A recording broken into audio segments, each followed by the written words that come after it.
Motion under gravity. In this topic, we use the equations of motion and the displacement term is replaced with height h and acceleration is replaced with gravitational acceleration. Hence, the equation of motion becomes v equals to u plus gt. Second equation, h equals to ut plus half gt square. And third equation is v square minus u square equals to 2gh. For motion under gravity, the downward quantities are always taken negative while upward quantities are taken positive. Gravitational acceleration is always downward in direction and hence small g is always taken negative. Small g हमेशा आप negative ही लेंगे और इस rule का meaning ये निकल रहा है कि जितने भी अपवर्ड क्वांटिटीज़ हैं, चाहे वो डिस्प्लेसमेंट हो, वेलोसिटी हो या एक्सेलरेशन हो, अगर वो अपवर्ड है तो पॉजिटिव लेना है और डाउनवर्ड है तो नेगेटिव लेना है. स्मॉल जी हमेशा डाउनवर्ड डायरेक्शन में होता है, इसलिए स्मॉल जी को आप हमेशा नेगेटिव लेंगे. इनके कुछ डायरेक्ट फॉर्मूला आपको यहाँ एक्सप्लेन कर रहे हैं. जैसे when a body is thrown vertically up with initial velocity small u, then maximum height reached equals to u square upon 2g mod के फॉर्म में लिखा है. कारण ये है कि हम g का वैल्यू यहाँ पे नेगेटिव लेंगे तो हाइट का वैल्यू नेगेटिव आएगा और हाइट नेगेटिव नहीं होती है, तो यहाँ पे आपको डायरेक्ट फॉर्मूला अगर लिखना है तो u स्क्वायर अपॉन 2g. और इसका अगर आप डिस्क्रिप्शन समझना चाहते हैं तो इक्वेशन 3 में देखिए. At the highest point, the final velocity v becomes 0. v का वैल्यू 0 हो गया तो यहाँ बच कह रहा है minus u square equals to 2gh, यानी h का वैल्यू आ रहा है minus u square upon 2g. केवल हम लोग हाइट और g का वैल्यू जब नेगेटिव रखेंगे तो इस g का नेगेटिव और ये वाला नेगेटिव कैंसिल हो जाएगा और बचेगा h equals to u square upon जो g का वैल्यू रखा उसको सॉल्व करने पे h का वैल्यू पॉजिटिव में आएगा. टाइम ऑफ एसेंट यानी कितने टाइम में बॉडी हाईएस्ट पॉइंट पर पहुंची है, equals to time of descent यानी हाईएस्ट पॉइंट से ग्राउंड लेवल तक कितने टाइम में बॉडी पहुंची है. तो time of ascent and time of descent are equal. जितना टाइम नीचे से ऊपर जाने में लगता है सेम टाइम ऊपर से नीचे आने में लगता है और इसका वैल्यू हम u अपॉन जी से कैलकुलेट कर सकते हैं मॉड के फॉर्म में. मतलब नेगेटिव जी का वैल्यू ना रखें या रखेंगे तो भी जो मैग्नीट्यूड है वो कंसीडर करना है.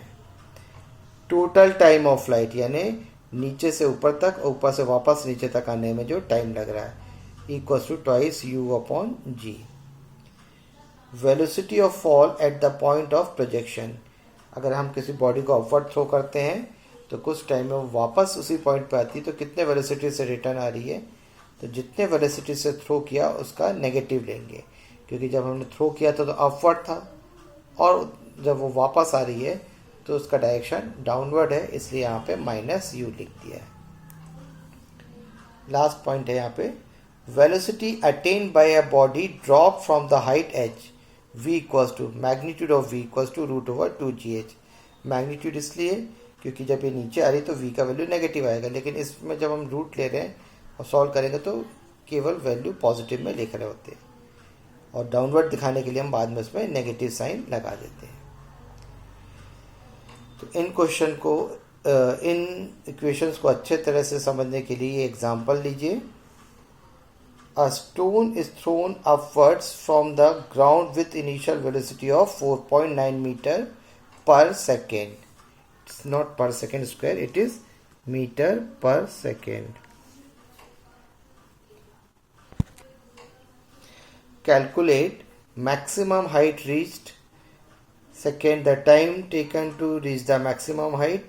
Third, the velocity with which it returns to the ground.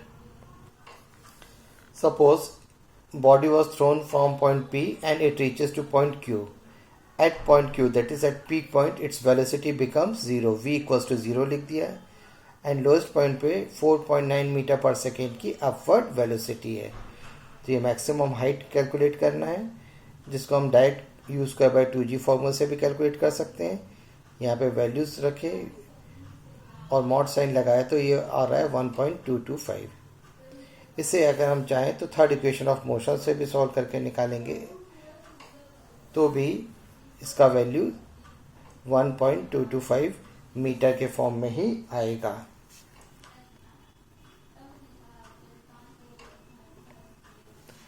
Second इसमें था time taken to reach the maximum height, मतलब टी का वैल्यू निकालना है जिसका डायरेक्ट फॉर्मूला है t equals to u upon g, या आप इसे फर्स्ट इक्वेशन ऑफ मोशन से भी निकाल के देखें। वैल्यूज 4.9 और -9.8 रखा, मॉड साइन लगाया तो 1/2 आया। ये फर्स्ट इक्वेशन ऑफ मोशन से यहाँ पे निकाल के बताया v equals to u plus g t. At the peak point final velocity v is 0, तो यहाँ v को 0 से रिप्लेस किया। u इज 4.9, g का वैल्यू -9.8 रखा इंटू टी। सिंप्लीफाई करने पे t का वैल्यू 1/2 सेकेंड ही आया। ये डायरेक्ट फॉर्मूला और ये फर्स्ट इक्वेशन ऑफ मोशन से। Third is the velocity with which it returns to the ground, so -u के बराबर होता है, यानी -4.9 मीटर पर सेकेंड से रिटर्न होगी। जिस वेलोसिटी से इसको अपवर्ड थ्रो किया था, रिटर्न आते समय इस पॉइंट P पर इसकी वेलोसिटी होगी 4.9 metre per second downward direction में, और उस डाउनवर्ड डायरेक्शन को दिखाने के लिए नेगेटिव साइन लिया है। सेकेंड एग्जांपल देखें। A stone thrown upwards from a top of tower 85 metre high reaches the ground in 5 second. 85 metre height के टावर से स्टोन को वर्टिकल अपवर्ड थ्रो किया तो ये कुछ और हाइट तक जाता और उसके बाद 5 सेकेंड के बाद ये ग्राउंड में हिट कर रहा है, मतलब ये पीक पॉइंट तक जा रहा है और फिर रिटर्न होके 5 ग्राउंड पे पहुंच रहा है। तो इस पूरे प्रोसेस में 5 सेकेंड लग रहे हैं। Find the greatest height above the ground. Second, the velocity with which it reaches the ground, and third, the time taken to reach the maximum height. Take small g equals to 10 meter per second square. Suppose इस PQ tower को represent कर रहा है और top of tower यानी P से object को vertical upward throw किया, तो P से लेके R तक मैक्सिमम हाइट तक जाता है और फिर वापस ही R से P और P से Q तक आ रहा है। इस पूरे प्रोसेस में उसको 5 सेकेंड लग रहे हैं। तो फाइनली हम देखें जो उसका डिस्प्लेसमेंट है वो P से Q के बराबर हो रहा है, क्योंकि वो टॉप ऑफ टावर से बॉटम ऑफ टावर तक आ रहा है। तो हमें ये R पॉइंट को अभी अगर हम टोटल डिस्प्लेसमेंट के पॉइंट ऑफ व्यू से देखें, नेट डिस्प्लेसमेंट के पॉइंट ऑफ व्यू से देखें, तो PQ के बराबर इसका डिस्प्लेसमेंट हो रहा है। और इसमें हम सेकेंड इक्वेशन अप्लाई कर सकते हैं for P to Q motion by second equation of motion H equals to ut plus half gt square. H is -85, क्योंकि यहाँ P से Q आ रहा है यानी डाउनवर्ड डायरेक्शन में आ रहा है, सो डिस्प्लेसमेंट डाउनवर्ड होने के कारण माइनस लिया है। साइन कन्वेंशन में आपको बताया था कि अपवर्ड क्वांटिटीज़ को पॉजिटिव और डाउनवर्ड क्वांटिटीज़ को नेगेटिव लेना है। तो यहाँ पर डिस्प्लेसमेंट डाउनवर्ड है तो -85 इक्वल्स टू ut, तो u अननोन क्वांटिटी है तो u को वही लिखा, इंटू t इज 5। p से r और r से वापस q तक आने में यानी नेट डिस्प्लेसमेंट pq के बराबर जो टाइम लग रहा है 5 सेकेंड, वो वैल्यू रखा। g का वैल्यू साइन के साथ रखा -10 और इसको सॉल्व किया तो u आ रहा है 8 मीटर पर सेकेंड, यानी अपवर्ड डायरेक्शन में जो इसकी वेलोसिटी थी p से थ्रो करते समय वो 8 मीटर पर सेकेंड थी। अब ये जब ग्राउंड में हिट कर रहा है तो कितने वेलोसिटी से हिट कर रहा है, फाइनल वेलोसिटी। तो फिर से first equation of motion apply किया, v equals to u plus g t. U is 8, g is -10 and t is 5 second. तो सॉल्व हो क्या आ रहा है -42 metre per second. Minus sign indicate कर रहा है कि इसकी वेलोसिटी डाउनवर्ड है और मैग्नीट्यूड है 42 मीटर पर सेकेंड। फिर थर्ड है, अगर आप इसका हाइट निकालना चाहते हैं कि P से R तक कितना हाइट में गया है, तो यहाँ पे हम P to R मोशन ले रहे हैं। पहले लिया था पूरा P to Q, initial to final. अब ये इनिशियल तो P है लेकिन फाइनल हम यहाँ पे R को ले रहे हैं, और पीक पॉइंट पे हमेशा वेलोसिटी 0 हो जाती है तो v डैश इक्वल्स टू 0। तो p से r मोशन के लिए third equation of motion apply किया, v dash square minus u square equals to 2gh। v dash 0 रख दिया, u की जगह 8 रखा, 2g की जगह -10, h इज अननोन। इसको सॉल्व किया तो h का वैल्यू आया 3.2 मीटर। तो p से r तक का डिस्टेंस है 3.2 मीटर, और अगर हम ग्राउंड से हाइट को मेज़र करें तो ये आएगा 85 प्लस 3.2, क्योंकि 85 की हाइट से पहले, टावर की हाइट से पहले इसको थ्रो किया, 3.2 और गया, तो जो total height from the ground level will be 85 plus 3.2 that is 88.2 metre. फिर पूछा था time taken to reach the maximum height, इस P से R तक के लिए कितना टाइम लग रहा है।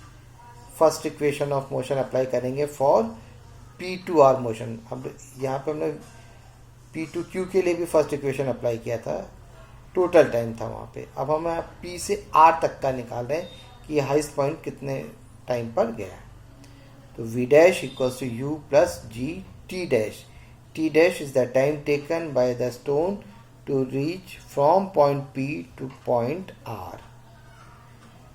At the peak point velocity is 0, V dash के 0 से replace किए दे, U is 8, G is again -10, solve होके T dash का वैल्यू आ रहा है 0.8 सेकेंड, यानी P से लेके R तक जाने में उसे 0.8 सेकेंड लगा, और R से लेके Q तक आने में बाकी टाइम यानी 5 माइनस 0.8 यानी 4.2 सेकेंड लगा।